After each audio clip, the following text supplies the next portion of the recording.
Hey folks, today I wanted to share with you a small little project. I had a question come up in the forums about how you could get a checkbox. They have a checkbox, and when you click the checkbox and turn it yes, it puts in a date. And we've done that with an app script, and we'll go over some of the other things we've done with this, but this is, for instance, a small way to account for spending and deposits.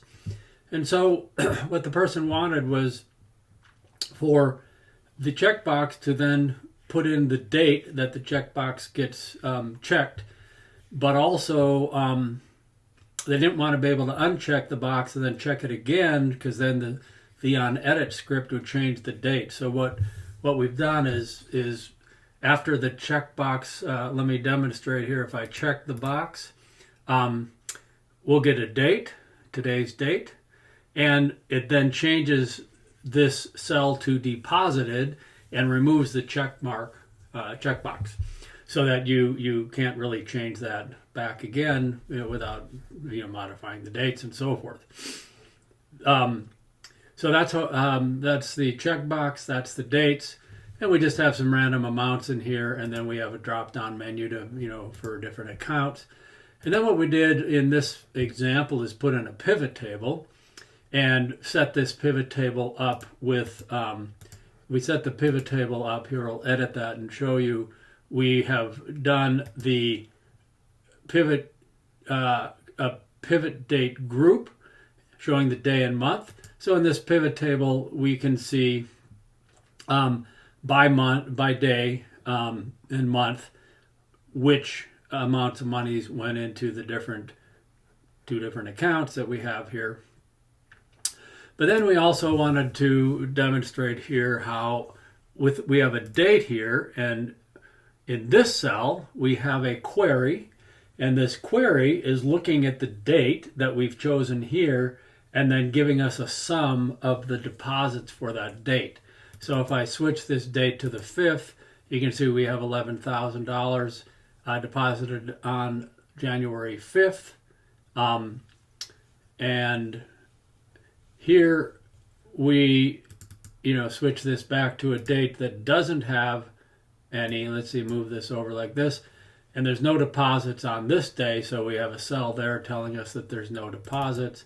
And if we switch to a date with deposits, that goes away and we get our $2,000. And then finally, we have another query. Go ahead and put this away. We have another query that is showing all of the dates in order, and then all of the deposits. Here's one. We need to change this into a home, or business. Maybe that's a new one we just put in there as a business. And now I can see we have all of our sums, and that's why we let's see if we switch this back to the 5th, $11,000, and you can see on January 5th $11,000 because we identified which account that goes into. So a little sheet. I wanted to show what the app script on here, and the app script that we're using here is, in this example, it's an on-edit script. So we're showing the sheet 6. In this example, you would change that to your sheet. You can see we're on sheet 6. And it's basically saying it's getting the range where the edit happens. And if the range is in column 1 and the value is true, then we want to get that row, and we want to get the date cell where we can figure out where that date's going to be placed. And then we wanted to remove the checkbox, and that one may not really need to be there, but in trying to solve this, we tried different things. We removed the range there, and then one of the reasons I've got the time zone in here is that if you wanted to, this could be modified, and you could put in a space HHMMSS, and then you could get the time to write in there. Now the reason I've removed that is for the query, and there would probably be a way to solve that as well.